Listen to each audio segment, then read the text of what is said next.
Bismillahirrahmanirrahim. Assalamualaikum warahmatullahi wabarakatuh.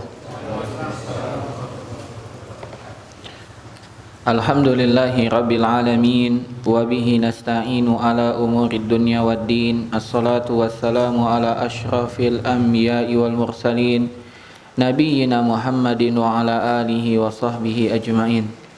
Qala Allah Ta'ala ya ayyuhalladzina amanu taqullaha haqqa tuqatih wa la tamutunna illa wa antum muslimun.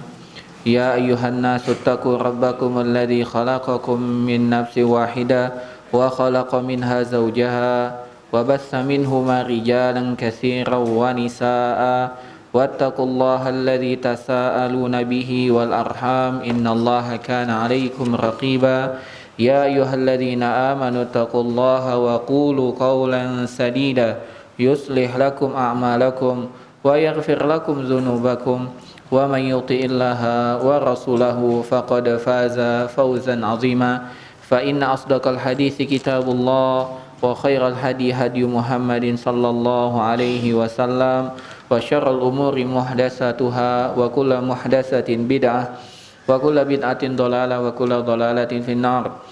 Jamaah sekalian rahimani wa rahimakumullah, kita panjatkan segala puja dan puji syukur kepada Allah Subhanahu wa taala atas segala limpahan nikmat yang Allah Subhanahu wa taala telah berikan kepada kita. Salawat bertangkaikan salam kita haturkan kepada Nabi kita, junjungan kita, suri tauladan kita, Nabi Muhammad sallallahu alaihi wasallam. Semoga salawat serta salam juga tercurah limpahkan kepada keluarga beliau, sahabat-sahabat beliau, dan para pengikut yang mengikuti beliau dengan benar sampai hari kiamat. Alhamdulillah jamaah sekalian, pada malam hari ini kita dipertemukan oleh Allah dalam rangka melanjutkan pembahasan tentang materi adab, yang mana pada pertemuan terakhir kemarin kita telah membahas adab sesama muslim. Ada berapa Pak adabnya Pak? 22. Alhamdulillah. Pada kesempatan hari ini insyaallah kita akan membahas adab. Kalau kemarin kepada muslim, hari ini kepada non muslim, ya, kepada non muslim. Kalau bahasa Al-Qur'annya adab kepada orang kafir gitu ya. Adab kepada orang kafir. Beberapa tahun terakhir itu sempat booming ya, tidak boleh bilang kafir katanya, non muslim ya. Padahal orang kafir sendiri, orang kafir nih Pak, memberi nama bagi orang yang tidak mau mengikuti agama mereka bilang kafir juga. Jadi orang kafir sendiri mengatakan orang yang tidak mau mengikuti agama mereka sebagai kafir ya. Dan kita tidak boleh risih dengan pengucapan kafir, karena kafir itu adalah nama yang Allah sematkan bagi semua manusia yang tidak mau mengikuti agama Allah. Jadi tidak boleh kita merasa berat, wah sungkan, malu ya. Sebut aja kafir, karena Allah memberi nama kafir bagi orang yang tidak mengikuti agamanya. Kalau tidak mau disebut kafir, cuma satu caranya, bagaimana? Beriman dan masuk agama Allah Subhanahu wa ta'ala. Nah, jamaah sekalian rahimani wa rahimakumullah, betapa mulianya agama kita, sampai bukan hanya adab kepada sesama muslim, sesama pemeluk agama Islam, bahkan kepada selain pemeluk agama Islam pun agama kita mengatur bagaimana kita beradab. Subhanallah, Allahu Akbar, Alhamdulillah, wala ilaha illallah, wallahu akbar. Kita bersyukur kepada Allah, kita memeluk agama ini, agama Islam, agama yang begitu sempurna. Bahkan adab kepada orang kafir pun yang bukan muslim itu diatur dalam agama kita ya. Alhamdulillah kita memeluk agama ini, dan kita harus selalu bersyukur atas nikmat Islam. Karena biasanya kalau orang udah terlalu biasa dengan nikmat Islam ini Pak, nikmat Islam ini terasa tidak berharga, pengen coba-coba, ingin mencari agama lain ya. Dulu saya punya murid di Jakarta, dia sekolah di sekolah yang cukup islami, terkenal ya, tidak usah disebut lah namanya, cukup terkenal, pokoknya sekolah islami Jakarta yang terkenal ya. saingan lah dengan sekolah-sekolah non muslim ya, sekolah-sekolah kafir, sekolah Kristen, sekolah Katolik, itu saingan lah dari segi prestasinya. Nah itu dia ketika bimbingan belajar ke tempat kami bekerja, itu dia ndak mau sholat ya, ndak mau segala macam gitu ya. Pas ditelusuri dia sedang menggandrungi menjadi pengikut Yahudi. Jadi dia caper, cari perhatian. Usut punya usut karena orang tuanya ndak pernah perhatian dengan dia. Orang kaya, bapaknya sibuk, ibunya sibuk. Jadi berangkat sekolah bareng supir, pulang sekolah dijemput supir, sampai ke rumah cuman ganti baju diantar lagi ke tempat les. Ya, pulang sampai sore, pulang sebentar diantar ke tempat les lagi. Nyampe rumah malam, orang tuanya nyampe rumah juga malam. Dia capek tidur, orang tuanya capek tidur. Besok pagi bangun pagi-pagi, siap-siap berangkat. Orang tuanya sibuk kerja, dianya juga sibuk sekolah. Bertemu cuma Sabtu Minggu. Sekali ketemu Sabtu Minggu cuma jalan-jalan ke tempat pembelanjaan ya, arena bermain. Begitu aja. Jadi kehidupannya terkesan senang tapi hampa, Pak. Sepertinya bahagia sekali, Masya Allah bisa jalan-jalan setiap Sabtu Ahad gitu ya, tapi hampa. Kalau liburan semester minta biasanya minta liburannya, kalau kita liburan kemana? Ya ke tepi sungai Kelekar gitu ya. Kalau mereka minta liburannya ke Turki ya, ada yang minta umroh, dan itu dipenuhi oleh orang tuanya karena mampu ya. Tapi hampa. Ketika mereka masuk lagi ke sekolah, tujuannya untuk apa? Untuk ada bahan diskusi. Jadi liburan kemarin kemana? Ke Turki. Liburan kemarin kemana? Ke Korea. Liburan kemarin kemana? Malaysia. Ya mereka malu kalau liburan kemarin kemana? Nggak kemana-mana, malu. Apalagi liburan kemarin kemana? Ke Jawa, itu malu mereka. Jadi penuh dengan berlinang dan bergelimang harta, tapi ternyata di dalamnya itu hampa, Pak. Jadi hendaklah kita bersyukur apapun kondisi yang sedang kita alami saat ini. Kalau kita dalam kondisi sempit, kita bersyukur nikmat Allah yang lain begitu luas. Kalau kita dalam kondisi lapang, manfaatkan kelapangan kita dalam rangka ketakwaan dan keimanan kepada Allah Subhanahu wa taala. Usut punya usut, ternyata si anak ini kurang perhatian dari orang tua, maka dia ingin mengikuti ya sekte ini ya satanisme yang mengaku sebagai Yahudi ini untuk menarik perhatian orang tuanya. Dan betul, akhirnya si anak dipanggil guru BK-nya, dibimbel juga dipanggil oleh guru bimbingan konselingnya, akhirnya komunikasi dengan orang tua, akhirnya orang tuanya perhatian dengan dia. Nah, inilah kenapa, karena nikmat Islam terasa tidak berharga. Hendaklah kita selalu merasa nikmat Islam berharga. Kalau kita merasa nikmat Islam belum berharga, hendaklah kita lihat bagaimana pengorbanan Bilal bin Rabah. Kalau kita masih tetap merasa Islam itu belum berharga, ingatlah bagaimana Abu Thalib paman Nabi SAW berjasa untuk membantu Nabi, tapi tempat tinggalnya di neraka. Kalau kita belum merasa, maka hendaklah kita melihat bagaimana kisah Khabbab bin Aruts dipanggang hidup-hidup sampai bara apinya mati karena tetesan keringat atau tetesan minyak yang jatuh dari kulitnya. Kalau kita merasa belum, Islam kita belum berharga, hendaklah kita lihat bagaimana kisah Ammar bin Yasir. Ya, bagaimana keluarga Yasirnya, Ammarnya, ibunya Sumayyah. Jadi azab sampai Sumayyah ditusuk di kemaluannya sampai mati. Kalau kita merasa bahwasanya Islam belum berharga, maka hendaklah kita baca kisah-kisah dahulu. Bagaimana ada orang yang ingin mempertahankan agamanya sampai dibakar di dalam parit berapi. Ya, bagaimana untuk mempertahankan Islamnya mereka dipenggal kepalanya. Bagaimana mereka digergaji hidup-hidup sampai menjadi dua. Bagaimana mereka disalib kemudian dipotong secara silang, tangannya dipotong, kakinya dipotong, kemudian dibunuh. Ya, kalau kita merasa Islam itu belum berharga bagi kita, maka hendaklah kita membaca sirah kisah bagaimana Asia bintu Muzahim, istrinya Fir'aun, bagaimana istri Fir'aun diazab gara-gara dia beriman. Dengan itu kita tergugah hati kita, dan kita berharap agar kita menangis, Pak. Tangisan ini yang kita harapkan, bukan tangisan karena lapar. Ya, Aduh, kenapa menangis? Lapar. Bukan. Kita tidak berharap tangisan itu. Bukan tangisan karena kehilangan kendaraan. Bukan tangisan karena cerai dengan istri. Bukan, Pak. Tapi tangisan karena kita tidak bisa menghargai nikmat Islam. Hendaklah kita menangis.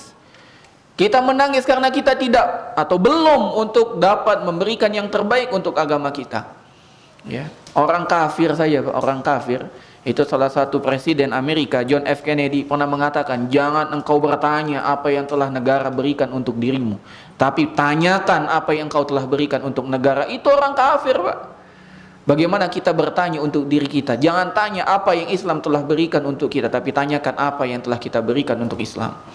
Ya, orang-orang sebelum kita mengorbankan nyawanya demi Islam, demi menyelamatkan keimanannya. Lantas kita sekarang dipaksa, ditarik untuk masuk ke dalam Islam, tidak mau.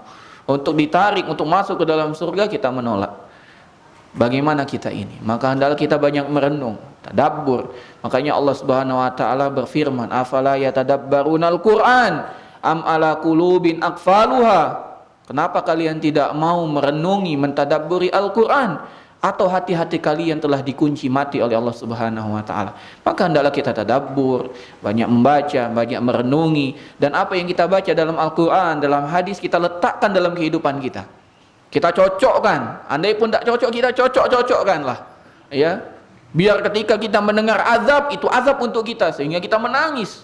Tertati-tati kita menangis, terisak-isak kita menangis. Ketika Allah Subhanahu wa taala menyanyikan surga kepada kita, kita rindu dengan surga. Kita posisikan kita berada di jalan itu. Kita berharap, kita berkorban walaupun sempit kehidupan kita, walaupun susah kehidupan kita. Kita terus berjuang karena inilah jalan menuju surga Allah Subhanahu wa taala. Posisikan apa yang kita baca, kita sedang menempuh jalan tersebut. Sehingga beban yang berat yang kita rasakan akan terasa ringan. Dan ini telah disampaikan oleh Nabi SAW. Barang siapa yang merasa dia tertimpa musibah, hendaklah dia mengingat musibah yang aku terima. Nabi, kekasih Allah, dicintai Allah, tapi kehidupannya penuh dengan ujian. Sebelum dia lahir bapaknya sudah meninggal. Ya, 6 tahun ibunya meninggal. Diasuh oleh kakeknya meninggal. Diasuh oleh pamannya miskin. Ya, hidup dengan susah payah. Ya, berjuang sendiri, jadi pengembala kambing. Ya, jadi pedagang dan lain sebagainya. Hidupnya susah.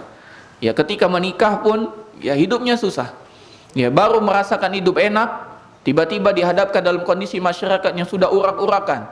Akhirnya Allah Subhanahu wa taala sering mendatangkan mimpi kepada Nabi sampai Nabi SAW diberikan kecintaan untuk menyendiri, memikirkan bagaimana kondisi umat. Sampai akhirnya datanglah kebenaran itu, datanglah wahyu. Sampai akhirnya sejak itu Nabi SAW dimusuhi, diusir, ya bahkan hendak dibunuh. Kehidupan Nabi tidak ada. Ya, sejak Nabi diangkat menjadi Nabi, Nabi tidak pernah istirahat, tidak pernah istirahat. Bahkan Nabi SAW pernah berkata kepada Aisyah Ummul Mukminin, engkau mengatakan bahwasanya aku tidur, ya Aisyah, inna aini tanam wa inna qalbi la yanam. Engkau memandang mataku tidur, hatiku tidak tidur, kata Nabi SAW.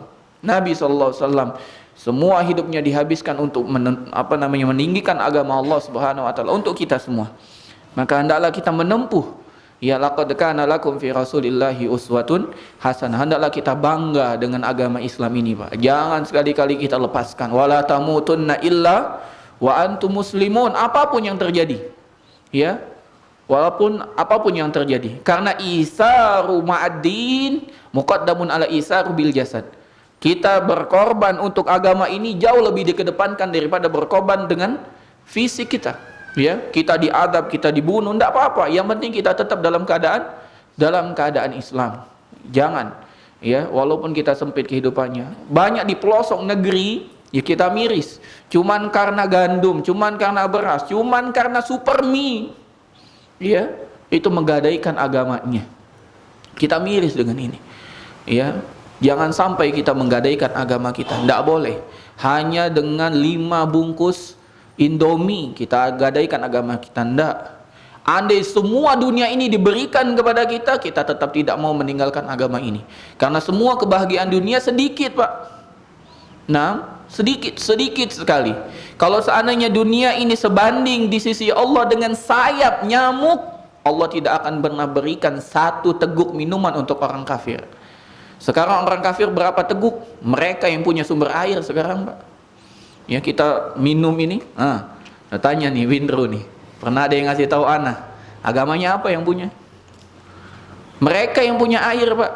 Kalau seandainya dunia ini berharga, ya tidak mungkin ya mereka bisa mengelola air ini. Tidak pernah Allah Subhanahu wa taala kasih. Tapi faktanya mereka yang mengelola, kita beli. Makin lama makin besar, kita terus yang konsumsi. Ya semoga suatu saat ada ikhwan kita yang buat ya seperti ini juga, kita beli dari ikhwan kita. Taib, ini ya muqaddimah agar kita betul-betul cinta dengan agama kita. Kemudian lanjutannya adalah karena kita yakin adalah agama kita yang benar, maka selain agama kita adalah agama yang batil. Allah Subhanahu wa taala berfirman, "Innad dina indallahil Islam." Sesungguhnya agama di sisi Allah adalah agama Islam, tidak ada agama yang lain.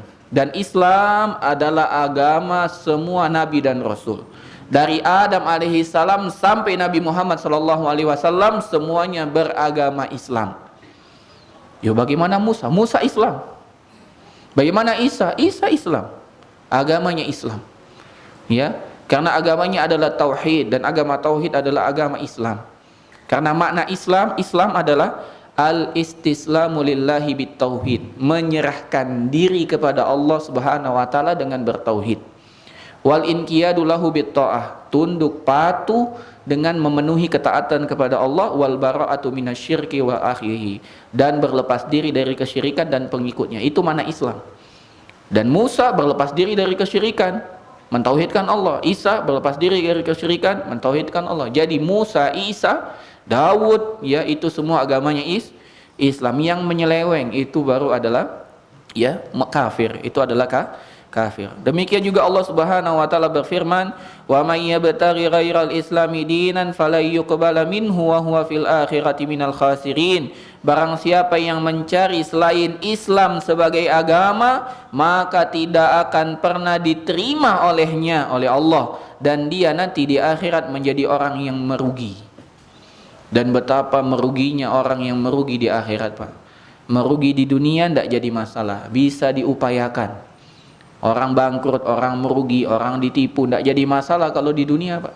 Gagal menikah, bisa nikah lagi, ya. Gagal usaha, bisa usaha lagi. Dipecat kerja, bisa cari kerja lagi. Betul? Kalau sudah merugi di akhirat, siapa yang dapat menolong, Pak? Siapa yang dapat menolong? Enggak ada.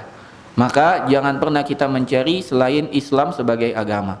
Demikian juga Allah Subhanahu wa taala berfirman yang kita sudah hafal semua. Al-yauma akmaltu lakum dinakum wa atmamtu 'alaikum ni'mati wa raditu lakumul Islam madina. Pada hari ini, ya, aku telah sempurnakan untuk kalian agama kalian, dan telah aku cukupkan atas kalian nikmatku, dan aku telah ridhoi bagi kalian Islam sebagai agama. Jadi agama yang diridhoi oleh Allah Subhanahu wa taala hanya agama Islam, tidak ada agama yang lain. Ya, maka ini merupakan kabar Allah Subhanahu wa taala agar kita jangan sampai berlepas diri daripada agama ini. Dan setiap agama yang tidak mengikuti Islam, maka itu adalah agama yang batil, dan pengikut agama tersebut disebut kafir. Pengikut agama tersebut adalah kafir, mau agama apapun dia. Walaupun dia mengaku dia adalah pengikut Nabi Musa, maka dia tetap disebut kafir kecuali dia masuk ke dalam agama Islam. Loh kok gitu? Iya. Pernah suatu hari Nabi SAW ditemui oleh Umar ibn Khattab, dan Umar ibn Khattab membawa ya secarik dari Taurat, ya, potongan-potongan Taurat. Maka Nabi SAW melihat, wahai Ibnu Umar, wahai ibn Khattab, apa itu? Maka Umar ibn Khattab mengatakan, ini adalah ya potongan dari Taurat. Maka Nabi SAW pun marah kepada Umar. Ya, kata Nabi SAW, "Lau kana Musa hayyan ma wasi'ahu illa ayattabi'uni." Kalau seandainya saat ini Musa hidup, tidak ada pilihan bagi Musa kecuali ikut kepada agamaku. Ya, kenapa? Karena agama Islam ini adalah agama penyempurna agama yang lain. Al-Quran adalah penyempurna kitab-kitab yang lain. Maka tidak ada pilihan bagi kita untuk ikut kepada agama Islam. Bahkan Isa ibni Maryam telah mengabarkan sebagaimana yang Allah abadikan di dalam surat Shaf yang kita baca. Ya, ya'ti min ba'di ismuhu Ahmad akan datang, nabi penutup setelah aku namanya Ahmad. Jadi di Nasrani itu namanya Ahmad. Dan salah satu nama Nabi Muhammad adalah Ahmad. Ahmad, Muhammad itu adalah nama Nabi kita Muhammad sallallahu alaihi wasallam. Jadi tidak ada ana adalah pengikut Isa. Kalau antum pengikut Isa, maka antum harus tunduk kepada Nabi Muhammad sallallahu alaihi wasallam. Dan nanti di akhir zaman Isa alaihi salam akan turun. Ya. Isa alaihi salam akan turun. Tiba-tiba Isa turun dan imamnya adalah Imam Mahdi. Maka Imam Mahdi pun mempersilakan Isa untuk menjadi imam. Kata Isa, antum tetap jadi imam. Aku mengikuti agama Muhammad sallallahu alaihi wasallam. Artinya pengikut Nabi Isa yang sejati hendaklah ikut kepada agama Nabi kita Muhammad sallallahu alaihi wasallam. Pernah suatu hari datang ya pengikut Nasrani ya yang yang miriplah dengan Islam katanya. Kita sama, saya mengakui bahwasanya Isa adalah Abdullahi wa Rasuluhu. Kami mengimani bahwasanya Isa itu Abdullahi wa Rasuluhu. Wa anna rabbana Allah subhanahu wa ta'ala. Dan kami beriman bahwasanya Tuhan adalah Allah subhanahu wa ta'ala semata. Ya, maka dikabarkan kepada dia, waktu itu Anda tidak sempat ngobrol dengan dia. Kalau begitu tinggal satu tambahannya, beriman kepada Nabi Muhammad SAW selesai. Karena kamu telah mengakui Isa sebagai hamba dan Rasul, mengimani Allah adalah Tuhan yang esa. Maka tambahan cuma satu, yaitu mengimani bahwasanya Nabi Muhammad adalah penutup para nabi dan masuk Islam. Tapi dia tidak mau, malah mengajak kepada agama mereka. Nah, ini bahwasanya terkesan bahwasanya benar tapi tetap salah, ya. Tapi tetap salah. Karena salah satu keimanan adalah iman kepada nabi dan rasul. Barang siapa yang beriman kepada semua nabi dan rasul kecuali Muhammad, maka kufur. Begitu juga orang Islam. Beriman kepada semua nabi kecuali Isa, kufur, enggak boleh. Kita tetap beriman kepada Nabi Isa namun bukan sebagai Tuhan, tapi sebagai nabi dan rasul. Dan tidak boleh memperingati hari lahirnya. Ya, kenapa? Kalau kita memperingati hari lahirnya ini banyak sekali syubhat yang muncul. Tanggal 25 Desember itu kan hari kelahiran Nabi kita, Nabi Isa alaihi salam. Maka tidak apa-apa kita menyebutkan selamat dengan niat bahwasanya itu adalah Nabi kita, tetap tidak boleh. Karena tanggal itu adalah tanggal yang diakui bahwasanya telah lahir anak Tuhan. Jadi kalau kita ngasih selamat ya, maka kita telah memberi selamat Tuhan sekarang sudah punya anak. Tidak boleh. Apapun namanya, mau toleransi, mau apa, tidak boleh. Ya, toleransi bukan seperti itu. Toleransi adalah kita tidak mengganggu mereka dalam ibadah. Adapun dalam keyakinan, lakum dinukum waliyadin, tidak boleh kita gadaikan agama kita apapun. Walaupun seorang ulama yang mengatakan, ya tokoh agama atau tokoh nasional mengatakan tidak bisa. Ya, masalah persatuan di Indonesia kita bersatu. Tapi kalau masalah agama tidak bisa. Dan persatuan tidak harus kita mengucapkan selamat untuk agama yang lain. Kita tidak minta mereka mengucapkan selamat, kita pun tidak harus mengucapkan selamat. Bahkan haram bagi kita untuk mengucapkan selamat. Ya, kata Allah Subhanahu wa taala di dalam surat Al-Furqan, la yashhaduna zura wa idza marru bil lagwi marru kirama. Dan orang-orang yang termasuk ibadur rahman dalam akhir surat Al-Furqan adalah tidak pernah menyaksikan kedustaan. Kata para ulama tafsir, menyaksikan kedustaan adalah menyaksikan hari-hari besar agama lain. Ini tidak boleh kita menyaksikan. Dan ingat, tahun baru adalah hari besar agama Nasrani. Jadi hari besar agama Nasrani ini coba lihat, selalu ditempel selamat Natal dan karena itu memang rangkaiannya. Ya, seperti kita Idul Adha dan hari Tasyrik, itulah mereka itu sama persis. Ya, pendekatan logikanya adalah sama seperti Idul Adha dan hari Tasyrik. Itu berentet Pak, 25, 26, 27, 28, 29, 30, 31, 1. Nah, jadi tidak boleh kita. Ini kan tidak Natalan, tapi ini cuma tahun baru, tidak boleh. Ya, karena itu adalah rentetan agama. Tidak boleh kita menyaksikannya. Ya, kita mengkhususkan bangun tank jam 12 kita bangun, tidak usah.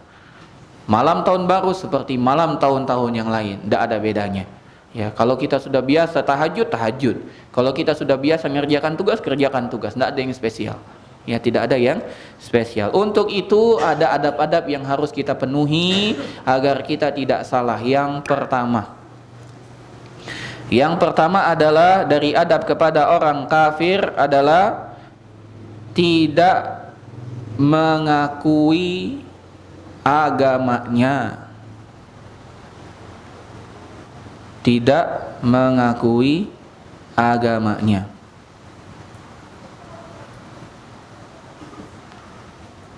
Dan tidak ridho dengan agamanya tersebut. Tidak mengakui agamanya, artinya kekufurannya itu, dan tidak ridho dengan agamanya. Kenapa? Karena kalau kita mengakui, karena kalau kita ridho, berarti kita mengakui kekufurannya. Karena ridho terhadap sesuatu adalah pengakuan terhadap sesuatu tersebut. Ridho kita, tidak apa-apa, kan semua agama baik. Semua agama menyeru kepada kebaikan. Semua agama melarang untuk membunuh. Semua agama melarang untuk korupsi. Semua agama melarang untuk berzina. Ya, jadi tidak apa-apa, tidak. Ya, walaupun semua agama melarang hal itu semua, tapi tidak semua agama. Bahkan hanya agama Islam yang tidak menzolimi hak Allah. Selain agama Islam, semua menzolimi hak Allah. Kok bisa? Ada pendekatan. Ada hadis, ya, ana lupa ini riwayat Imam Ahmad bin Hanbal, ya. Tapi maknanya sama dengan perumpamaan yang pernah ana sampaikan ke siswa kelas 7, ya, Salafiyah Wusta di Pondok Al-Madinah. Ana sampaikan begini, waktu ana mengajar PPKN. Jadi ana sampaikan, coba kalian bayangkan. Misal ada anak namanya Ahmad. Ahmad punya bapak. Ahmad punya bapak. Bapaknya Ahmad sejak dia belum lahir sampai dia lahir, bapaknya Ahmad selalu memberikan kasih sayang, makan, minum, pakaian, hadiah, mainan, semua pendidikan, apapun yang dia butuhkan diberikan. Sampai dia mondok di pondok ini, di Al-Madinah, mondok dia. Tiap bulan ditransfer, dikasih kiriman, bahkan kalau kunjungan dikasih makanan enak, wah semua. Pakaiannya sudah kecil diberi pakaian baru, oh, bapaknya Ahmad baik sekali. Ketika liburan, ternyata Ahmad ini tetanggaan sama Zulkifli. Zulkifli juga punya bapak. Sama si Ahmad berbaktinya dengan bapaknya Zulkifli. Adil nggak si Ahmad? Yang ngasih makan bapaknya Ahmad, tapi dia berbakti kepada bapaknya Zulkifli. Adil nggak? Adil apa sinting, Pak? Sinting. Kalau kepada sesama makhluk saja kita sebut sinting, kita sebut ndak wajar, kita sebut ndak, akalnya tidak main, bagaimana dengan Allah Subhanahu wa taala? Allah yang telah memberikan semua fasilitas untuk kita, makan, minum, bernapas, melihat, mendengar, ya, merasakan. Bukankah kita, mungkin sebagian kita merasa betapa tak enaknya ternyata kalau seandainya hidung tak bisa mencium bau, Pak. Betapa tak enaknya ketika lidah ini tidak bisa membedakan rasa. Bukankah kita telah merasakan hal itu? Mungkin sebagian atau semua dari kita telah merasakan hal itu. Itu baru satu nikmat, Pak. Bau apa ini? Oh, hilang bau. Cemas enggak, Pak? Cemas, Pak. Langsung pakai masker, udah jangan deket-deket, jauh-jauh sana sudah. Ya. Kasih garam. Nah, enggak kate raso. Kasih cabai, enggak kate raso. Cemas kita. Itu baru satu nikmat yang Allah cabut. Kita diberikan begitu banyak nikmat. Terus kita enggak mau beribadah kepada Allah. Betapa zalimnya kita. Maka orang yang mengatakan dia adalah menyuruh agama kebaikan, iya itu kebaikan, tapi kebaikan itu tidak ternilai ketika dia menzalimi hak Allah Subhanahu wa taala. Bukankah ketika Ahmad berbuat baik kepada bapaknya Zulkifli, itu adalah perbuatan baik? Baik enggak? Oh, rajin niat Ahmad, Masya Allah. Bapaknya Zulkifli diberikan teh, dibelikan sepatu, disikat sepatunya, dicuci mobilnya, disapu rumahnya. Baik enggak Ahmad? Baik, tapi kalau dilihat bagi bapaknya Ahmad, baik apaan? Durhaka itu katanya. Aku yang beri makan, tapi dia malah berbakti ke rumah orang lain. Begitulah ya analogi, walillahil masalul a'la, dan bagi Allah perumpamaan yang lebih tinggi lagi. Jadi walaupun semua agama menyuruh kepada kebaikan, tapi satu yang mereka tidak bisa ceru, yaitu beriman dan beribadah hanya kepada Allah. Tidak semua agama, hanya agama Islam. Dan itu merupakan hakikat dari kehidupan kita. Ya, kalau kita luput dari situ berarti kita tidak menerapkan hakikat kehidupan kita. Naam. Jadi kita tidak boleh mengakui dan tidak boleh ridho kepada kekufuran atau agama lain. Yang kedua, hendaklah kita membenci orang kafir. Wah, berat ini. Ini masuk undang-undang ITE ini. Sebentar lagi di Facebook ada ini. Romi ini masuk ke YouTube ini. Ya, membenci orang kafir, Pak. Tidak apa-apa kita mengatakan ini, diatur oleh undang-undang. Kita punya undang-undang pasal 28, pasal 29. Kita ngomong sesama kita. Ya. Ini bukan masalah saran, ini masalah akidah, ini masalah abang. Kalau tidak percaya, baca Al-Quran. Ya, baca Al-Quran kalau tidak percaya. Kalau tidak percaya, baca hadis. Ini pegangan dasar agama kita. Tidak bisa digugat-gugat. Ya, kalau seandainya mau digugat, kita tunjukkan. Ya. Kalau seandainya kita betul-betul dihukum, tenang, sabar. Hukuman itu adalah kenikmatan bagi kita. Ya. Bagaimana Imam Syekhul Islam Ibnu Taimiyah rahimahullah taala karena kebenaran dihukum, Pak. Apa dikatakan oleh Syekhul Islam? Bagaimana mereka dapat menghukumku? Aku bebas, itu adalah kesempatanku untuk meninggikan kalimat Allah. Dan ketika aku di penjara, inilah waktu aku menyendiri dan dapat berkhulwat dengan Allah Subhanahu wa taala. Bagaimana mereka dapat mencabut kebahagiaan dari diriku. Allahu Akbar. Terdiam musuhnya, Pak. Inti penjarain aneh, alhamdulillah, ini kesempatan untuk anda berkhulwat kepada Allah. Bahkan Imam Ahmad bin Hambal dikatakan beliau tidak pernah menghatamkan Al-Quran dengan mushaf kecuali saat di dalam penjara, Pak. Nikmat berarti bagi Imam Ahmad saat di penjara. Ya, selama ini tidak sempat pegang mushaf. Berarti Imam Ahmad tidak pernah hatamkan Quran, tidak menghatamkan melalui hafalannya. Maka kata Imam Ahmad bin Hambal, tidak pernah aku menghatamkan Al-Quran dengan mushaf kecuali saat aku di penjara. Itulah ulama. Ya, andai kita di penjara, ini adalah ya sunnatullah. Memang orang yang memendang kepada kebenaran pasti diuji. Namun kita tidak meminta diuji, kita meminta keselamatan. Nas'alullah as-salamata wal afiyah. Nas'alullah as-salamata wal afiyah. Kita memohon kepada Allah keselamatan dan afiat. Naam. Kita tidak menantang murka Allah, tidak menantang ujian, enggak. Tapi kita memohon keselamatan dan afiat. Jadi yang kedua adalah membenci orang kafir. Kenapa kita membenci orang kafir? Karena Allah membenci orang kafir. Kenapa, Pak, kita membenci orang kafir? Karena Allah membenci orang kafir. Kita membenci bukan personal, tapi sifatnya. Kenapa dia kafir? Kalau dia tidak mau dibenci, masuk Islam. Seketika kita cinta. Tidak percaya, buktikan. Tidak percaya, buktikan. Wallahi, begitu ada orang kafir datang ke masjid dan mengatakan, aku ingin syahadat. Setelah syahadat, antum peluk tidak, Pak? Antum langsung jadi saudara tidak, Pak? Antum langsung beri kebaikan tidak, Pak? Betul tidak? Ternyata yang membedakan antara benci dan cinta adalah agama. Orangnya sama, Pak. Orangnya sama. Umar bin Khattab radhiyallahu taala anhu, bukankah sebelum dia masuk Islam, dia adalah orang yang paling beringas, paling sangar. Pernah keluar dari rumahnya menghunuskan pedang. Orang Arab dahulu kalau sudah menghunuskan pedang, pantang bagi dia pulang kecuali darah telah mengalir, Pak. Keluar dia menghunuskan pedang, bukan dalam kondisi tersarung, itulah dihunuskan. Lewat dia di pasar, nanya orang, Umar, mau kemana engkau? Aku akan membunuh Muhammad. Ketawa orang-orang. Kenapa kalian ketawa? Sudahlah Umar, ente mau bunuh Nabi ente mau bunuh Muhammad. Adikmu tuh urusin dulu. Kenapa adikku? Adikmu telah masuk agamanya Muhammad. Oh, tambah berang dia. Iya, ente mau bunuh Muhammad, urusin adikmu dulu. Itu udah masuk Islam. Ketika dia ke rumah adiknya, ternyata adiknya lagi belajar kepada Khabbab bin Arud. Marah Umar bin Al-Khattab. Ya, ditempelin adiknya. Ya, tapi akhirnya datang hidayah itu. Minta Khabbab membacakan ayat Allah. Ya, dibacakan salah satu surat, ya dikatakan di dalam surat Toha, maka Umar pun tersentuh. Pengen dia pegang Al-Quran, kata adiknya ndak boleh, mandi dulu, engkau itu ndak suci. Dia mandi dulu, akhirnya dia baca dan datang kepada Nabi bersyahadat. Awalnya terhunus untuk membunuh, ternyata datang kepada Nabi menyampaikan keislaman. Diterima ndak? Diterima, Pak. Bahkan dia menjadi orang yang paling dicintai Nabi setelah Abu Bakar As-Siddiq radhiyallahu taala anhu. Bukan personal. Jadi kalau kita punya teman Donald Trump misalnya, Teman kita Donald Trump kafir, kita benci. Kenapa? Karena kekafirannya. Andai Donald Trump masuk Islam, kita cinta secinta-cintanya, Pak.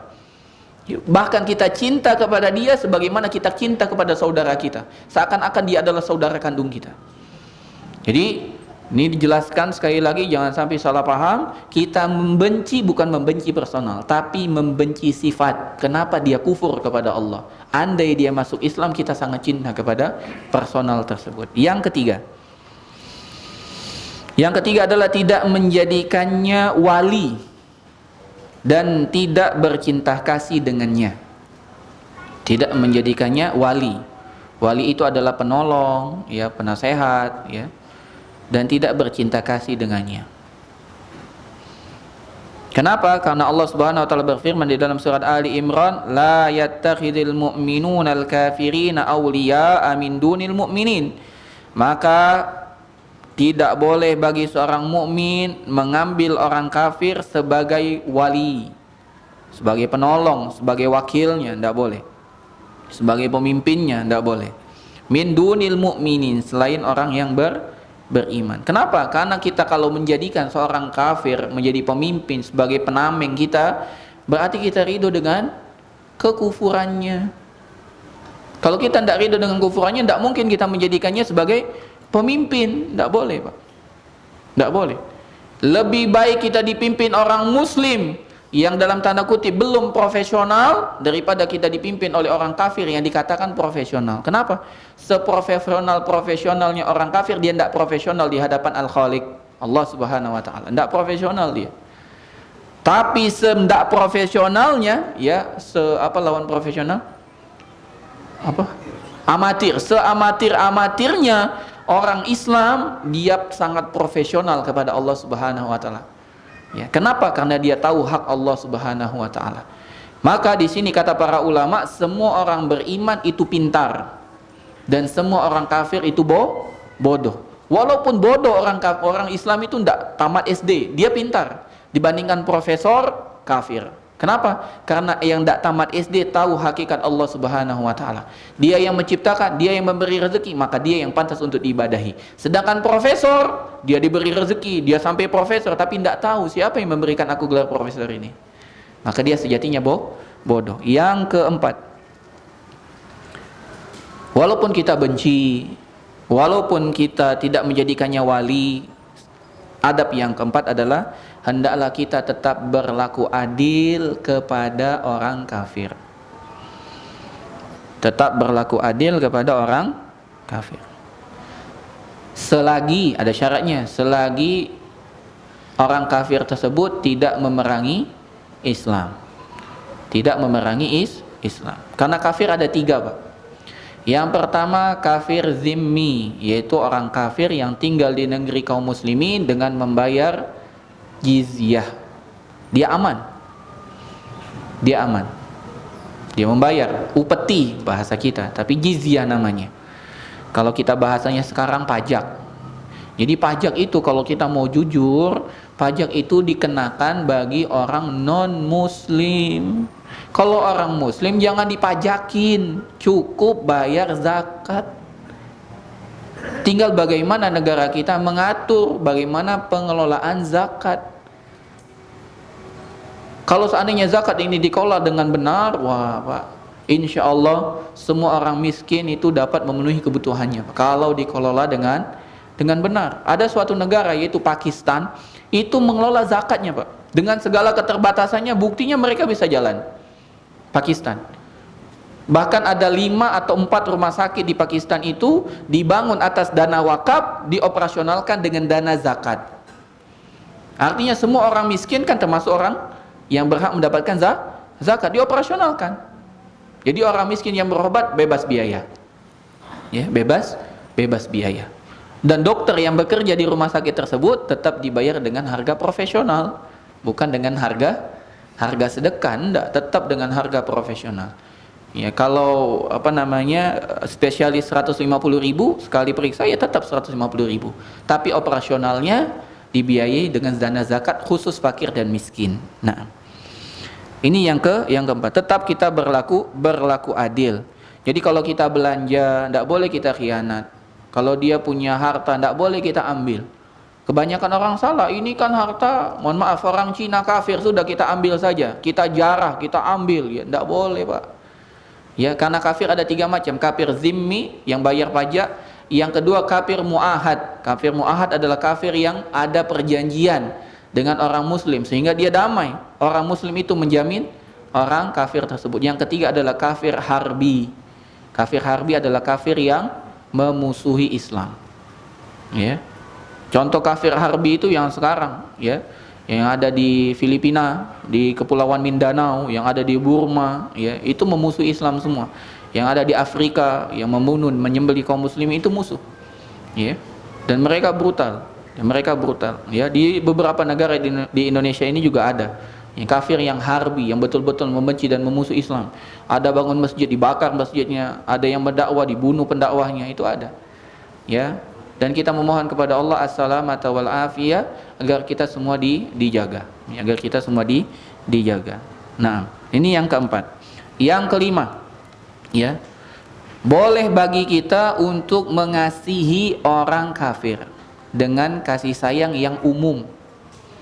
Boleh mengasihi oleh orang kafir dengan kasih sayang yang umum. Maksudnya kasih sayang umum itu seperti apa? Misal kalau dia lapar, kita beri makan. Jadi kalau ada orang miskin, ya, di pinggir jalan itu kelaparan, kita kasih makan. Walaupun dia kita tahu agamanya apa, kafir, udah kasih makan, tidak apa-apa. Minum, kasih minum. Misal di bencana Pak, lagi kebanjiran, tidak usah ditanya Pak, muslim bukan? Jangan, langsung aja diambil, dibantu. Lagi kebanjiran, terseret arus sungai Kelekar, tanya dulu, muslim bukan? Jangan, itu bukan waktunya bertanya, diambil. Karena kita ada standar minimal, yaitu standar sesama manusia. Kita punya hak kasih sayang itu. Tapi kasih sayang yang standar. Ya, kalau dia lagi rumahnya kebakaran, kita selamatkan.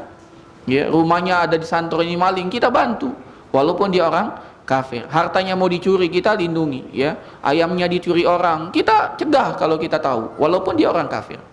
Nah, ini juga membantah sebagian orang yang mengatakan orang Islam itu adalah musuh orang kafir. Enggak. Coba lihat, kalau kita mau bukti, kita sensus orang kafir yang ditinggal di mayoritas muslim diganggu enggak? Coba sensus. Dibalik, orang muslim yang tinggal di minoritas muslim, mayoritas kafir, diganggu enggak? Ingatkah kita yang terjadi di Papua? Orang-orang Minangkabau, orang-orang dari Padang, bayi-bayi Pak ditebas kepalanya, ibu-ibu disayat perutnya. Ingat enggak kita kejadian itu? Belum lama Pak. Kenapa itu terjadi? Pernah tidak orang Islam melakukan hal tersebut bagi orang non-muslim? Apapun agamanya, Kristen, Katolik, Buddha, Hindu, Konghucu, pernah tidak begitu? Lantas kalau tidak pernah, mari kita jujur, siapapun yang menyaksikan ini, siapa sejatinya teroris? Jangan karena satu, ya, orang yang belum tentu itu juga muslim. Ya, ingatkah kita kejadian yang di Sarina kemarin? Bukankah yang ngebom itu tidak ada jenggot, celananya isbal, pakai jeans, pakai kaos? Tidak ada identitas sebagai seorang muslim. Terus kenapa orang yang berjanggut selalu diidentikan dengan teroris? Jangan-jangan ini adalah tuduhan yang tidak ada dasarnya. Mari kita jujur, mari kita jujur. Jangan mengidentikan sesuatu yang tidak identik. Jangan menyebabkan sesuatu yang tidak ada penyebabnya.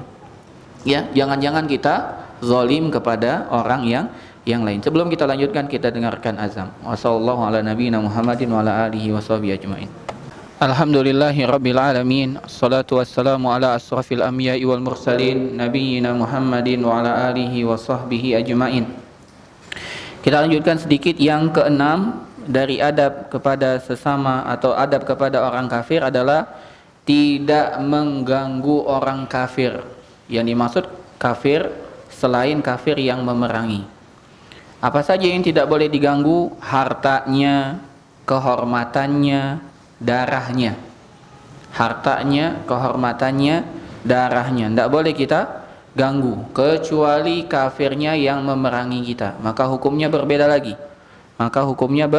Berbeda lagi. Kenapa? Karena Allah Subhanahu wa ta'ala mengharamkan kezoliman kepada sesama manusia. Apalagi kepada sesama muslim. Kalau sesama orang kafir aja tidak boleh, apalagi kepada sesama Muslim. Allah Subhanahu wa taala berfirman dalam hadits qudsi, wahai hamba-hambaku, sesungguhnya aku telah mengharamkan kezaliman atas diriku dan aku jadikan kezaliman itu di antara kalian menjadi haram. Oleh karena itu janganlah kalian saling menzalimi. Hamba-hamba Allah bukan hanya ya hamba Allah secara umum, ya seluruh manusia. Hamba-hamba Allah secara umum adalah seluruh manusia. Namun hamba-hamba Allah yang khusus adalah hamba-hambanya yang beriman. Dan di sini Allah mengatakan hamba-hambaku, artinya semua umum. Dan Allah Subhanahu wa taala dan Nabi sallallahu alaihi wasallam pernah bersabda, "Man aza zimmiyan fa ana khasmuhu yaumal qiyamah." Barang siapa yang mengganggu seorang kafir zimmi, kafir yang bayar upeti kepada orang Islam di negeri Islam, wa ana khasmuhu yaumal qiyamah, aku akan menjadi musuhnya nanti di hari kiamat. Artinya Nabi sallallahu alaihi wasallam marah. Bahkan Nabi SAW pernah bersabda, man qatala mu'ahadan lam yajid raihatal jannah. Barang siapa yang membunuh kafir mu'ahad, kafir yang ada perjanjian dengan orang Islam, maka dia tidak akan mencium bau surga. Artinya Nabi SAW betul-betul marah dengan orang tersebut. Ini fakta bahwasanya agama kita adalah agama rahmat. Ya, beda antara hukumnya kafir yang memerangi. Orang Islam kalau dia tidak mengganggu, tapi kalau diganggu pantang mundur, Pak. Itu orang Islam. Ya, dia tidak mengganggu, tapi kalau diganggu pantang mundur. Ya, pantang mundur. Kalau musuh telah datang di hadapan kita, pantang untuk kita mundur, Pak. Kita hadapi, ya. Makanya sebelum musuh itu datang, Allah perintahkan kita untuk bersiap. Ya, bersiaplah kalian untuk menghadapi musuh kalian dan musuhku. Ya, dari menunggang kuda, dari cara memanah, kita persiapkan. Allah perintahkan kita. Ya, jadi kita harus bersiap-siap. Kita ini banyaknya lengah, Pak. Seakan-akan kita tidak menghadapi peperangan. Kita ini sedang berperang, Pak. Ya, perang yang paling nyata perang TikTok, Pak. Ya, iya, jangan dikira kita tidak perang. Kita perang. Perang dengan media. Ya, dengan TikTok, joget-joget. Sekarang umat Islam hilang malunya, Pak. Padahal Nabi SAW mengatakan al-haya'u la ya'ti illa bi khairin. Malu itu tidak datang kecuali kebaikan, Pak. Sekarang umat Islam hilangnya malu. Malunya hilang, hilangnya malu. Malunya hilang. Mau laki mau perempuan. Katanya perempuan lebih banyak malunya. Sekarang yang main TikTok, joget-joget paling banyak perempuan. Mana malunya? Hilang malunya. Ya, suruh joget di hadapan suami tidak mau. Depan handphone mau joget-joget dia. Depan suaminya tidak mau dia. Ya, depan orang lain yang tidak menanggung hidupnya, tidak menanggung hartanya, tidak menanggung hidupnya, tidak menanggung pakaiannya, tidak menanggung rumahnya, dia joget-joget, ya, nyanyi-nyanyi. Ya. Lihat bagaimana umat Islam diperangi. Ini namanya ghazwul fikri. Kita perang pemikiran, Pak. Bagaimana anak-anak kita sekarang diperangi. Jangan kita lengah. Kita ini sedang perang, Pak. Bagaimana Free Fire, bagaimana Mobile Legend, bagaimana OCOC, bagaimana AOP, ya. Ini kita berperang, Mbak. Coba lihat, jangan dilihat lah ya, anak salah ngomongnya. Gimana ngomongnya? Di dalam game itu, ya, kartun-kartunnya itu semua pamer aurat. Coba yang perempuan-perempuannya, tidak pakai baju, Pak. Andai pun pakai baju, bajunya pun pakaian dalam. Ya, jangan perhatikan ya. Nah, mau tadi ngomong perhatikan, jangan perhatikan. Sepintas saja sudah kelihatan itu. Kenapa Anda tahu? Dahulu Anda tinggal di Jabodetabek, itu kalau Anda naik KRL, kereta listrik itu iklannya itu, ayo install AOP, dapatkan 1000 apa, dapat itu gitu. Ya, Mobile Legend gitu. Terpaksa kita melihat itu. Akhirnya pengen tahu apa juga ini. Oh, ternyata ini gambarnya ini. Tidak sengaja. Dan lebih mengerikan lagi, yang main itu bukan anak kecil, Pak. Bapak-bapak, bayangkan. Selama di kereta. Iya, pakai headset dan tidak ada lagi hirau dengan orang. Entah nenek-nenek berada di depannya, tidak hirau dia, gini aja terus. Bayangkan, capek dia main ini, masukkan kantongnya, tidur dia. Tidak ada lagi dengan peduli, entah kakek-kakek, entah nenek-nenek, entah ibu hamil, tidak peduli dia di depannya. Dia orang lain berdiri, dia duduk. Hilang, Pak. Kita sedang berperang, jangan dikira. Belum lagi media-media yang lain. Kita sedang berperang, siapkan diri kita. Itu perangnya yang tidak kasat mata. Akan datang perang yang kasat mata, Pak. Kita akan betul-betul angkat senjata. Itu akan datang, cepat ataupun lambat. Kita bersiap sekarang. Ya, jangan sampai sekarang kita teriak jihad. Ketika betul-betul perang, bom itu datang, lari tunggang langgang kita. Kita ini banyak kan beraninya cuma dengan semangat awal. Ketika betul-betul melihat tank baja, melihat nuklir, melihat bom, ciut nyali kita, Pak. Ya. Kita sendirilah, Anda sendirilah melihat orang ya preman lagi berkelahi, satu bawa samurai, bergetar Pak kaki, gemeter kita ngelihatnya. Saling tebas, ada lepas tangannya. Cuman menyaksikan, kita belum jadi korban, gemetar itu kaki, Pak. Ya. Jangan jauh-jauh lah diapain? Ditusuk pasdu, air darah mengucur, linu-linu rasanya, Pak. Ya. Baru tusuk pasdu ya. Ya, anak paling sering itu lihat tuh Pak Imam tuh nyucuk, cus dia.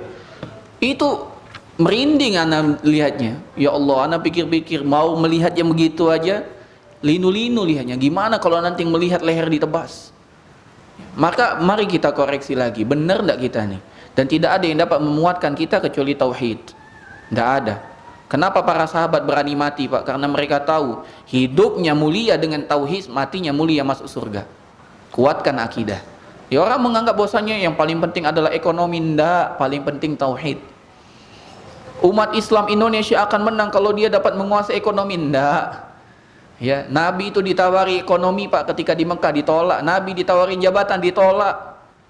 Nabi memilih dakwah tauhid. Andai seandainya kalau kita belajar, andai seandainya dahulu Nabi SAW mengatakan iya berjuang kita ada lewat politik, kenapa Nabi tidak mengambil kesempatan untuk menjadi pemimpin tersebut? Itulah sunnatullah. Dakwah yang pertama adalah dakwah tauhid. Kalau tauhid kuat, semuanya ikut kuat. Ya. Bukankah ekonomi itu akan maju kalau Allah berkahi, Pak? Kalau tidak Allah berkahi, Allah hancurkan. Yang ketujuh, bolehnya kita menerima hadiah dari orang kafir dan boleh juga memberikan hadiah. Tentunya dalam rangka dakwah. Dalam rangka dakwah. Ya. Pernah suatu hari Nabi SAW diberikan hadiah, ya. Diberikan hadiah berupa jubah dari sutra oleh Umar bin Al-Khattab. Bagus sekali jubahnya. Ya, istabrak, ya. Tingkatan sutra yang paling bagus, warna hijau. Umar senang sekali dikasih kepada Nabi. Kata Nabi SAW, sesungguhnya ini tidak halal bagi kita di dunia. Maka dibalikkan lagi oleh Nabi SAW kepada Umar. Lantas Nabi SAW mengatakan, berikan dia kepada saudaramu kafir di Mekah. Ya, jadi boleh diberikan kepada orang kafir di Mekah. Karena orang kafir tidak ada halal haramnya. Ya. Masuk Islam dulu baru jadi haram dia. Ya, kalau tidak ya tetap dia berdosa. Ya, seperti itu. Jadi boleh kita memberi hadiah, apalagi tujuannya adalah dakwah. Boleh, Pak. Orang kafir itu berdakwah dengan kita dengan hadiah enggak? Dengan hadiah, Pak. Ayolah, ya, kamu kan tersesat, ya, kami iringi. Kami kan adalah pengembala yang baik. Ya, kita dikasih hadiah beras. Kita juga sama.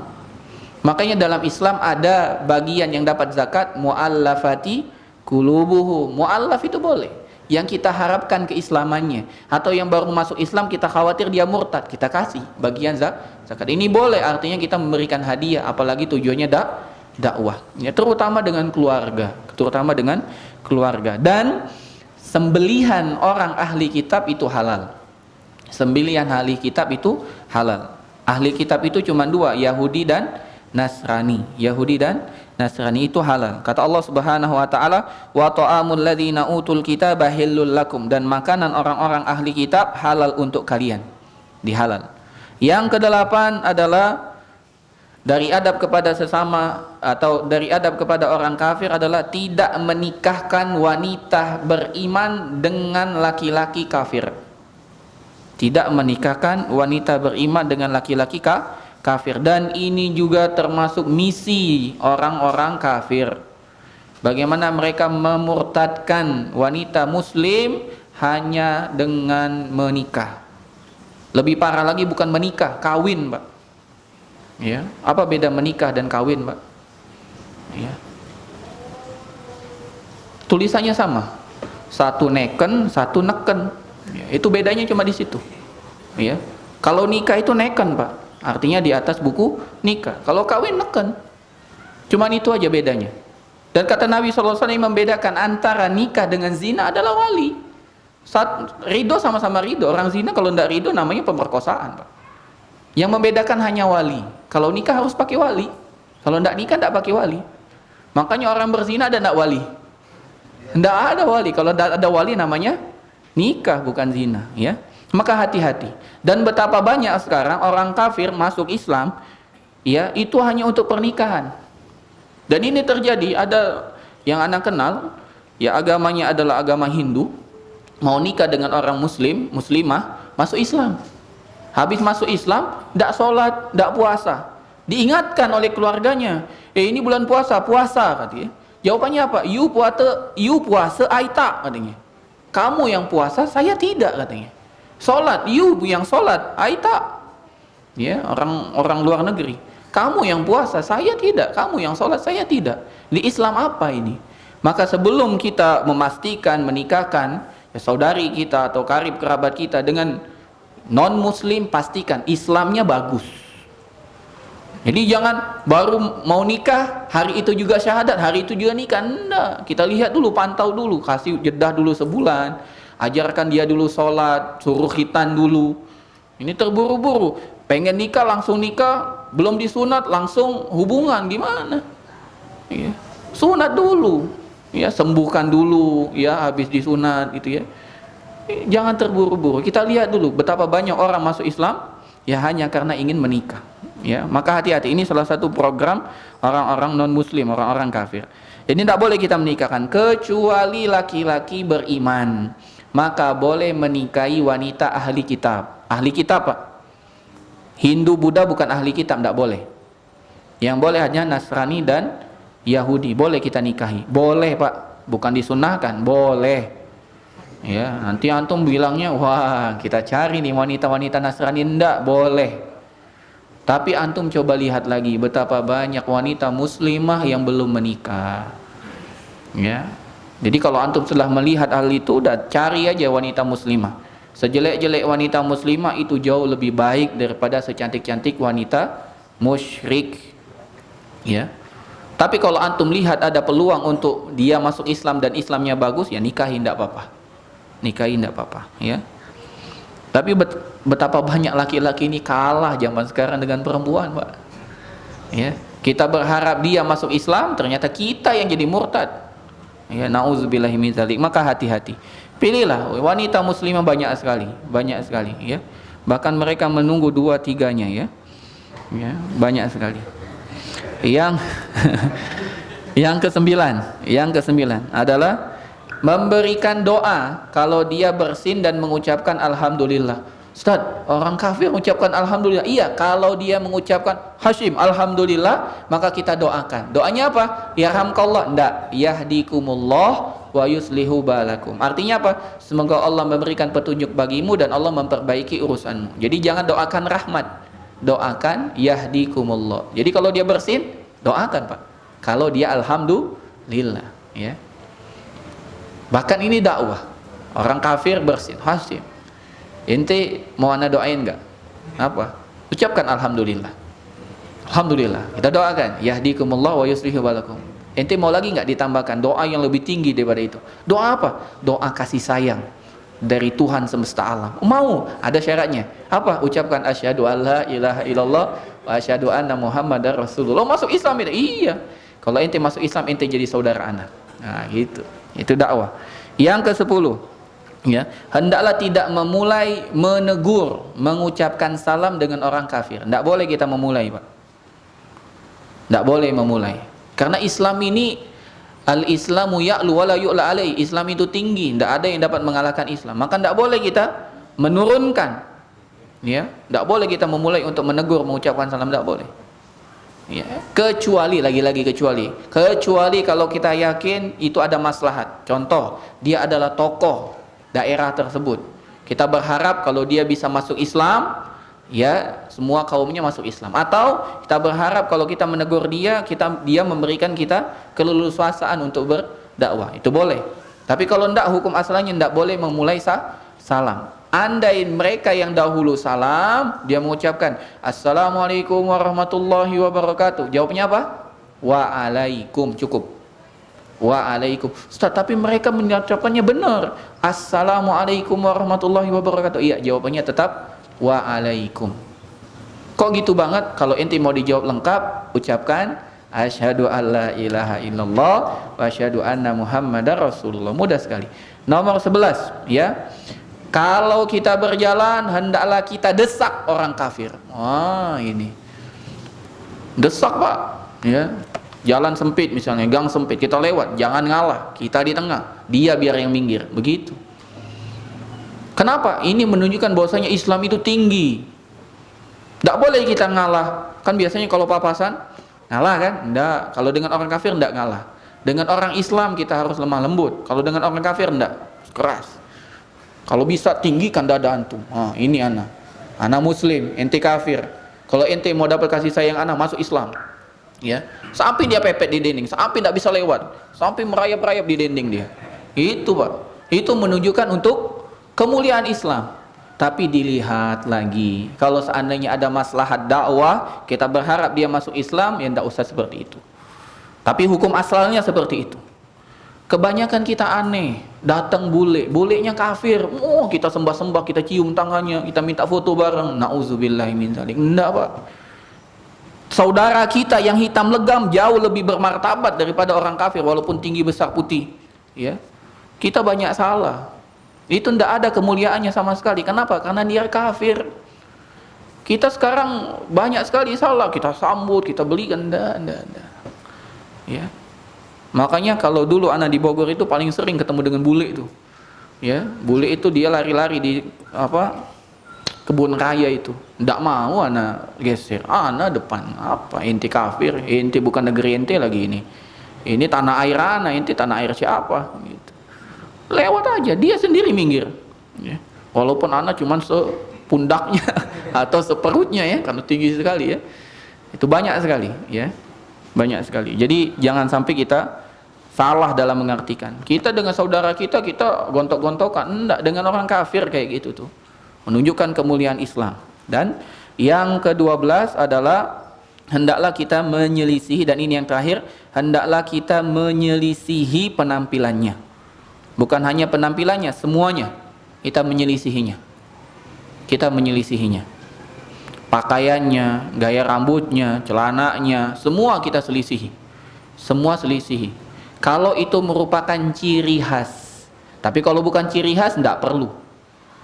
Tidak perlu. Dahulu Syekh Muhammad Nasiruddin Al-Albani memandang bahwasanya menggunakan jam di tangan kiri itu adalah ciri khas orang kafir. Maka beliau mengatakan hendaklah orang muslim menggunakan jam sebelah kanan. Tapi sekarang sudah tidak lagi menjadi ciri khas. Orang muslim, orang kafir semuanya umum, mau kanan mau kiri tidak jadi masalah. Bahkan orang kafir ada juga yang pakai jam tangan sebelah kanan. Maka ini berubah. Yang awalnya kita harus menyelisih, sekarang tidak harus lagi. Jadi boleh kanan, boleh kiri. Kalau kita di sini, mungkin daerah kita di Sumatera Selatan, kalau jam pakai tangan kanan, sombong, enggak. Ya, sombong itu adalah menolak kebenaran, merendahkan manusia. Kalau dia pakai jam kemudian merendahkan, tidak pakai jam, itu baru sombong. Tapi kalau dia pakai jam tangan kanan saja, enggak. Sampai ada tanda bahwasanya dia merendahkan manusia dan mengingkari kebenaran. Juga gaya rambut. Ya, gaya rambut misalnya di mohak. Apalagi segi, apalagi nama jenis rambut ini. Digaris-garis, ya. Itu merupakan tanda, bukan orang kafir, bukan tanda orang kafir, tapi tanda orang kafir yang fasik. Nah, itu. Jadi bukan hanya tanda orang kafir, Pak. Orang kafir yang fasik. Maka jangan. Ya, tindih misalnya. Ya, tindih sebelah kanan itu anak lupa, kanan atau kiri. Itu tanda dia gay. Jangan diikuti gaya-gayaan kita. Tidak boleh, haram, ditindik. Itu tanda, alamat, kiri. Kalau dia tindik sebelah kanan, kiri, ahadi. Ya. Kanan ya. Ya, itu atau kanan atau kiri anak lupa. Itu tanda dia gay. Dan betapa banyak itu anak lihat. Ya, orang pakai ya, tindik itu tanda dia. Demikian juga tato-tatoan, tidak boleh kita. Banyak kita terobsesi. Tato semi permanen, tato temporer. Ya tidak boleh, apapun namanya. Dan kita miris, muslimah, Pak. Muslimah. Jalan-jalan ke Jogja, ayo Mbak tato, pakai jilbab ditato. Nauzubillah. Kenapa ditato? Tidak cuma temporer, mau apapun namanya tidak boleh. Kan saya juga dari haid, lagi halangan, tidak sholat, apapun namanya tidak boleh. Karena itu ciri orang kafir, bahkan itu ciri adalah orang kafir yang fasik. Tidak boleh kita ikutin, ya. Apalagi nyambung rambut, nyambung alis segala macam itu tetap tidak boleh, ya. Maka itu cirinya. Kata Nabi SAW, man tasyabbaha biqaumin fahuwa minhum. Barang siapa yang menyerupai suatu kaum maka dia bagian dari mereka. Salah satunya adalah mengkepang janggut. Itu tanda Yahudi, Pak. Tidak boleh, ya. Atau memanjangkan janggut, ya. Apa namanya, inspektur sing, itu tidak boleh juga, ya, karena ini tanda orang majusi. Tidak boleh kita memanjangkan rambut, ya. Apa namanya, kumis, bukan rambut di hidung maksudnya, kumis. Ya, tidak boleh, ya. Kita harus menyelisihinya. Kata Nabi SAW, khaliful musyrikin, hendaklah menyelisih orang musyrikin. A'ful liha, panjangkanlah janggut. Wa qusus syawarib, dan pendekkanlah kumis. Jadi memanjangkan janggut adalah salah satu sunnah, dan dia menyelisih orang kafir. Jadi jangan sampai kita potong janggut kita, ya. Sekarang alhamdulillah sekarang janggut ini merupakan tanda kejantanan. Maka orang berlomba-lomba pengen punya janggut. Cuman sayangnya janggutnya dimodif. Wah, dikasih. Ya gitulah. Enggak. Kita tetap memanjangkan janggut tanpa harus di model-model. Ya, ada model segitiga, model apa itu, ya, enggak perlu sebegitu. Inilah beberapa adab, ada 12 dari adab-adab kepada orang kafir. Yang pertama adalah kita benci, ya, tidak mengakui agamanya, bahkan tidak ridho. Kemudian yang kedua membenci karena Allah yang membenci. Kedua tidak menjadikannya sebagai wali dan tidak berkasih sayang dengan dia.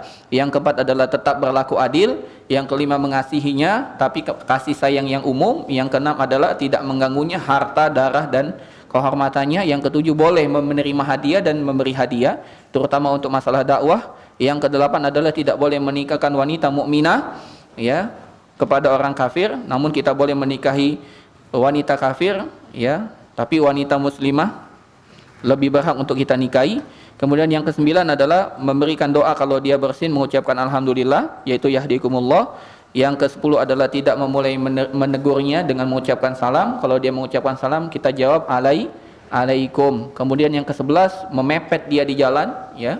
Itu menunjukkan atas kemuliaan Islam. Yang kedua adalah menyelisihi orang kafir, baik dalam penampilan, tutur kata dan lain sebagainya. Ini yang dapat disampaikan. Wassallallahu ala nabiyina Muhammadin wa ala alihi washabbihi ajmain. Jika ada pertanyaan kami persilahkan.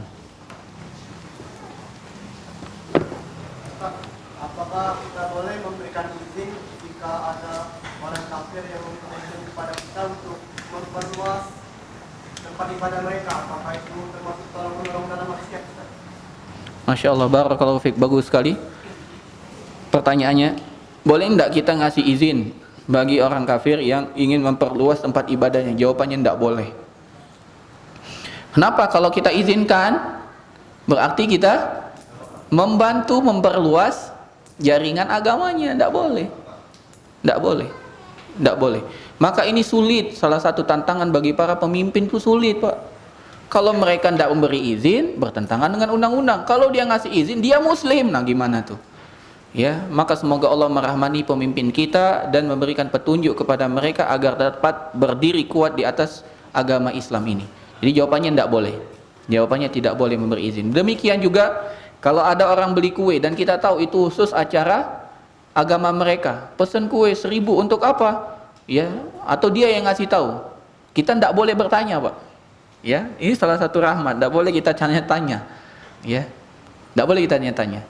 Tapi kalau kita tahu ciri khasnya, misalnya yang beli adalah ya pemimpin suatu agama, dia beli borong 1000 paket misalnya gitu, dan itu bertepatan dengan hari besarnya, maka tidak boleh kita jual. Kita tidak jual.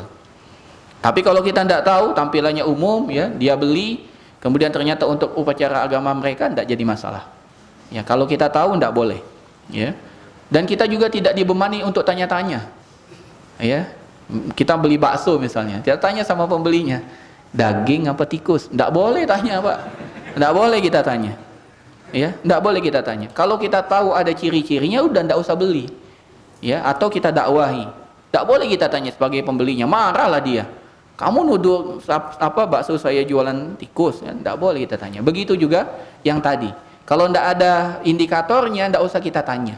Tapi kalau ada indikatornya, dia pakai pakaian kebesaran agamanya dengan berdekatan dengan hari besar agamanya, atau dia pesan untuk hari besar agamanya, maka hendaklah kita tolak. Tidak bisa. Ya gitu. Tapi kalau kita tidak tahu dia pesan tidak jadi masalah. Misalnya dia rapat perkumpulan agama apa, tapi kita tidak tahu tidak jadi masalah. Dan kita tidak ditanya, tidak diminta untuk bertanya. Pak mau pesan 1000 paket untuk apa? Tidak perlu Pak. Makanya kita tidak perlu bertanya itu. Karena kalau kita sering bertanya, jangan-jangan itu memberatkan kita sendiri. Ya tadi santri bertanya, ana bikin ujian sebutkan 3 macam tauhid.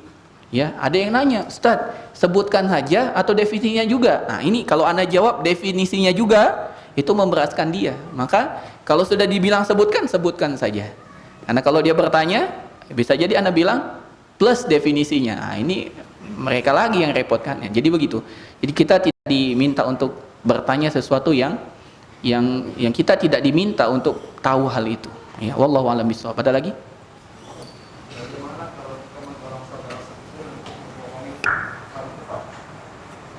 Orang kafirnya apa dulu? Kafir zimmi, kafir mu'ahad, kafir harbi. Kafir mu'ahad.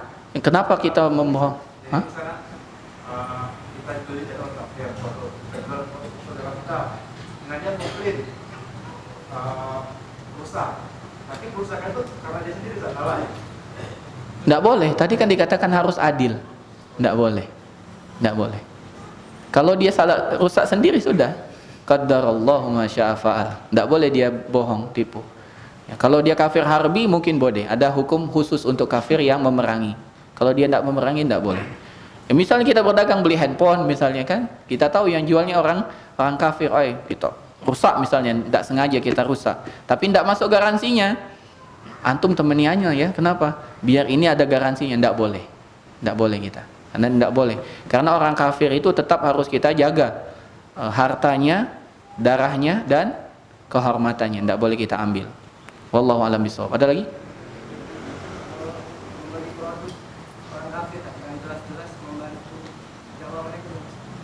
Membeli produk orang kafir yang jelas-jelas membantu dakwahnya. Kalau antum ada bahasa ekonomi itu apa? Substitusi, penggantinya yang sama, yang menggantikan, antum pilih barang orang muslim atau barang orang kafir yang tidak membantu. Tapi kalau tidak ada pilihan, ya mau gimana? Fattaqullaha mastata'tum. Tidak ada pilihan, ya itulah. Kalau kita ya bertanya kepada diri kita sendiri. Kalau seandainya kita bisa dan kita mampu untuk meninggalkan barang itu, tinggalkan. Ahsan, itu lebih baik. Ya kita betul-betul menutup celah untuk mereka. Karena salah satu kunci kesuksesan adalah kita memboikot. Kalau kita mampu. Tapi kalau kita boikot kita sendiri yang susah, bahkan kita sendiri yang akan mati, ya jangan. Karena hukum asal muamalah dengan orang kafir boleh, ya, kecuali kafirnya kafir harbi yang memusuhi Islam. Adapun membeli barang tadi, ya tentunya kita lebih memilih untuk membeli dengan barang-barang orang muslim sendiri, produk muslim sendiri.